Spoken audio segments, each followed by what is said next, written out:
भी हम इन्वेस्टमेंट के बारे में सोचते हैं तो हमारे दिमाग में अक्सर ये सवाल आता है कि भाई इन्वेस्टमेंट करना है, पूंजी लगानी है, तो कहाँ पे पैसे लगाएं।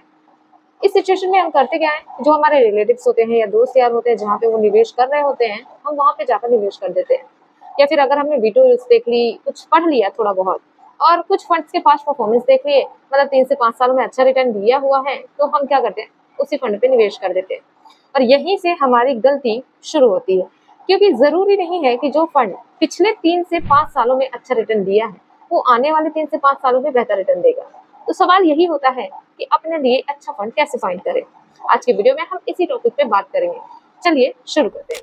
तो स्वागत है आप सभी का आपके अपने चैनल पे। दोस्तों, जैसा कि मैंने कहा कि आज हम इस टॉपिक पे बात करने वाले हैं कि अपने लिए हाई रिटर्न देने वाले म्यूचुअल फंड को कैसे फाइंड करें। अब डोंट वरी, यहाँ पे मैं कुछ पैरामीटर्स की बात नहीं करूंगी, एक बेसिक नॉलेज की बात करूंगी जो कि हर एक इन्वेस्टर्स की पहली नॉलेज होनी चाहिए।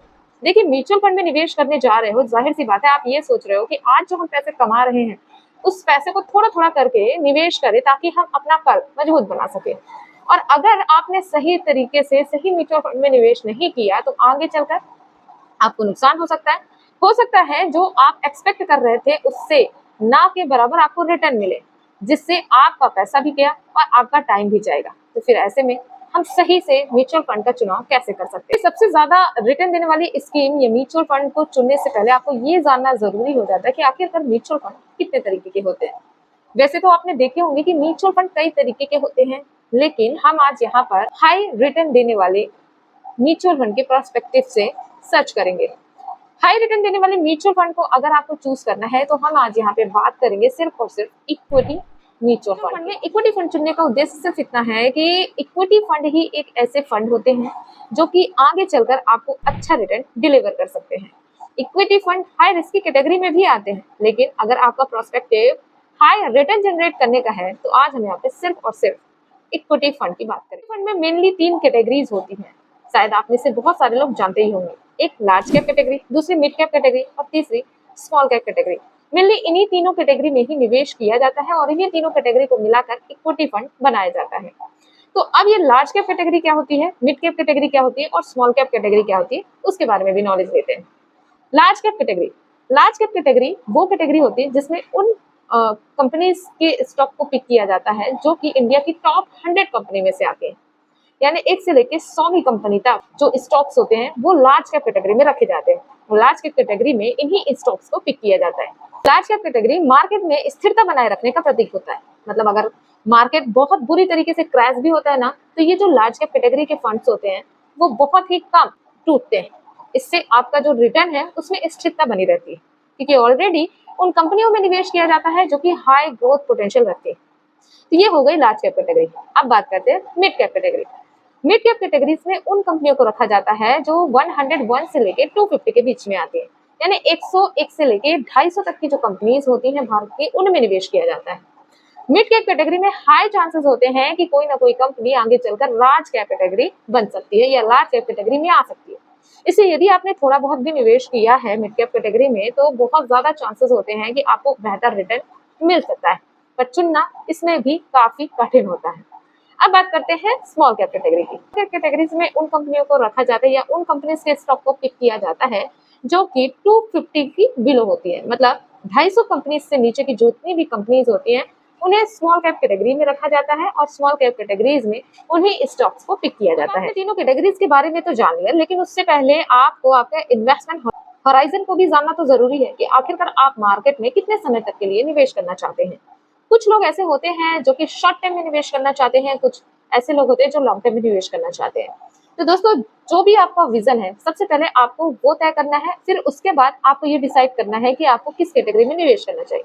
जैसे अगर मैं बात करूं कि कुछ व्यक्ति ऐसे होते हैं जो कि 3 से 5 सालों के लिए निवेश करना चाहते हैं, मतलब 3 से 5 सालों के भीतर वो चाहते हैं कि उनको अच्छा रिटर्न मिल सके। ऐसे व्यक्तियों को मीडियम टर्म इन्वेस्टर कहा जाता है। ये जो व्यक्ति होते हैं वो मीडियम टर्म के लिए इन्वेस्ट करते हैं। अब ऐसे व्यक्तियों के लिए लार्ज कैप कैटेगरीज में निवेश करना ज्यादा फायदेमंद होता है, क्योंकि लार्ज कैप कैटेगरीज के जो फंड्स होते हैं वो आपको कम समय में थोड़ा बेहतर रिटर्न दे सकते हैं, क्योंकि ऑलरेडी यहाँ पे उन कंपनियों को पिक किया जाता है जो कि मार्केट को दिशा भी दे सकते हैं और दिशा भी बदल सकते हैं। इंडिया की टॉप 100 कंपनीज में जो कि ऑलरेडी हाई ग्रोथ पोटेंशियल रखने वाली कंपनीज है, उन कंपनीज में निवेश किया जाता है जिससे 30 से 5 सालों में बेहतर रिटर्न बनाया जा सकता है। तो यदि आपका विजन 3 से 5 सालों के लिए है तो आपको लार्ज कैप कैटेगरीज में निवेश करना चाहिए। अब बात करते हैं उन लोगों के लिए जो कि 5 साल से ज्यादा समय के लिए निवेश करना चाहते हैं, यानी लॉन्ग टाइम इन्वेस्ट करना चाहते हैं। तो ऐसे लोगों के लिए मिड कैप कैटेगरी और स्मॉल कैप कैटेगरी बेस्ट होती है। मैं आपको बता दूं, यदि आपका विजन लॉन्ग टर्म का है, एक अच्छी वेल्थ बनाने का है, तो आपको मिड कैप और स्मॉल कैप जरूर पिक करना चाहिए। मिड कैप और स्मॉल कैप कैटेगरीज में लॉन्ग टाइम पे हाई रिटर्न देने के चांसेस होते हैं।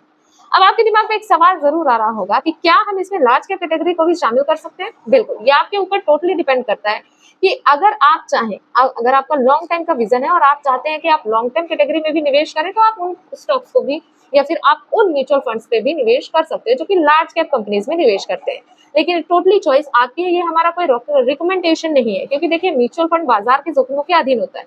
जहां पर लार्ज कैप कैटेगरीज के जो फंड्स होते हैं वो आपको बेहतर रिटर्न देते हैं, स्टेबिलिटी देते हैं, वहीं पे मिड कैप और स्मॉल कैप में सबसे ज्यादा उथल पुथल भी देखने को मिलती है यदि मार्केट क्रैश होता है। तो यदि आप में स्थिरता है, पेशेंस है और आप रिस्क लेने की क्षमता रखते हैं तो आप इन कैटेगरीज में निवेश कर सकते हैं। तो हमने यहाँ पे शॉर्ट टाइम और लॉन्ग टाइम निवेशकों के लिए अलग अलग कैटेगरीज बता दी। अब सवाल ये होता है कि आखिरकार इन कैटेगरीज में वो बेस्ट फंड कौन से हैं जो कि हमें लॉन्ग टाइम के हिसाब से और शॉर्ट टाइम के हिसाब से बेहतर रिटर्न बना के दे सके। वैसे तो मार्केट में आपको बहुत सारी कंपनियों के बहुत सारे म्यूचुअल फंड मिल जाएंगे, पर आज हमने यहाँ पे तीनों कैटेगरीज में से टॉप 3 म्यूचुअल फंड को चुना है, लार्ज कैप कैटेगरी से भी, मिड कैप कैटेगरी से भी और स्मॉल कैप कैटेगरी से भी। इन म्यूचुअल फंड को चुनने का रीजन सिर्फ इतना है कि इन्होंने पिछले 10 सालों के रिकॉर्ड में बहुत अच्छा रिटर्न बना के दिया है अपने इन्वेस्टर्स को।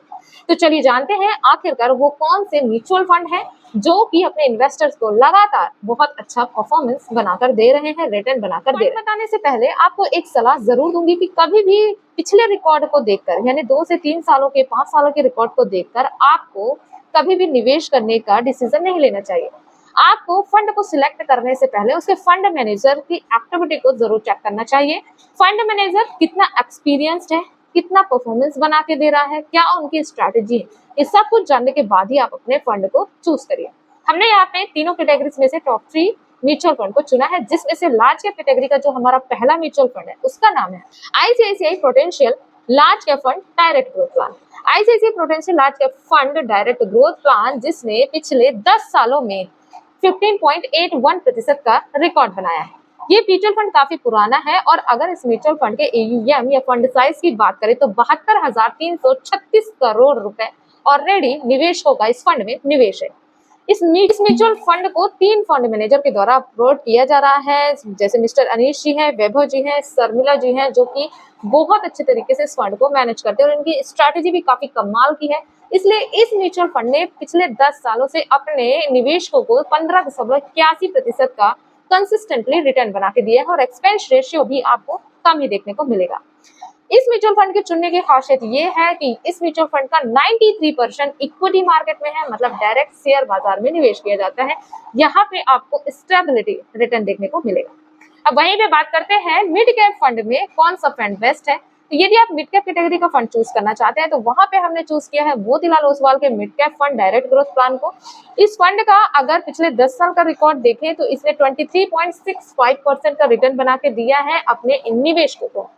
मिड कैप कैटेगरी का ये अब तक का सबसे बेस्ट फंड माना जाता है। अगर बात करें इस म्यूचुअल फंड के फंड साइज की तो 33,608 करोड़ रुपए ऑलरेडी निवेश है निवेशकों के थ्रू। इस म्यूचुअल फंड का जो एक्सपेंस रेशियो है वो है 0.70% का। और अगर बात करें फंड मैनेजर की तो अजय जी, निकेत, राकेश जी, सुनील सावंत जी इस फंड को मैनेज कर रहे हैं। तो काफी एक्सपीरियंस्ड है। आप इन फंड मैनेजर्स की डिटेल भी आप चेकआउट कर सकते हैं। तो जहां पर हमने बात की लार्ज कैप और मिड कैप कैटेगरी के म्यूचुअल फंड को, अब बात आती है स्मॉल कैप फंड की। स्मॉल कैप में हमने रखा है निपॉन इंडिया के स्मॉल कैप फंड को, जिसने अभी तक, मतलब जब से फंड लॉन्च हुआ है पिछले 10 सालों में अभी तक इस म्यूचुअल फंड ने अपने निवेशकों को 25.06% का रिटर्न बना के दिया है, जहां पर अदर फंड आपको 12-14% का रिटर्न बना के देते हैं। इन म्यूचुअल फंड ने पिछले 10 सालों के रिकॉर्ड में 15% से अबव ही रिटर्न बना के दिया है, जो कि एक बहुत अच्छा रिटर्न माना जाता है। तो आप अपने लिए ऐसे फंड को चूज कर सकते हैं। बट मैं पहले भी बता रही हूँ, ये मेरा कोई रिकमेंडेशन नहीं है, बस हमने कुछ फंड को चूज किया है जो कि पिछले 10 सालों से रेगुलरली बेटर रिटर्न बनाकर दे रहे हैं। अब आप इसमें निवेश 2 तरीकों से कर सकते हैं। आप SIP के माध्यम से भी निवेश कर सकते हैं और आप लमसम के माध्यम से भी निवेश कर सकते हैं। ये टोटली आपकी चॉइस है, आप किस तरीके से निवेश करना चाहते हैं। तीनों फंड अपने आप में बहुत अच्छा परफॉर्मेंस भी दे रहे हैं, इनका पास्ट रिकॉर्ड भी बहुत अच्छा है, एक्सपीरियंस इनके फंड मैनेजर्स हैं और एक्सपेंस रेशियो भी आपको कम देखने को मिलेगा। उम्मीद करती हूँ आज की वीडियो आपके लिए बहुत ही हेल्पफुल होगी। आज की वीडियो में अपने लिए हाई रिटर्न म्यूचुअल फंड कैसे फाइंड करें इसके बारे में हमने आपको डिटेल प्रोवाइड की। कैसी लगी वीडियो कमेंट में जरूर बताइएगा। आपके पोर्टफोलियो में फंड है कि नहीं वो भी हमें कमेंट में जरूर बताइएगा। अच्छी लगी हो वीडियो तो लाइक करके इसे शेयर जरूर करिएगा और ऐसे इन्फॉर्मेटिव वीडियोस के लिए आप चैनल को सब्सक्राइब कर सकते हैं। थैंक यू दोस्तों।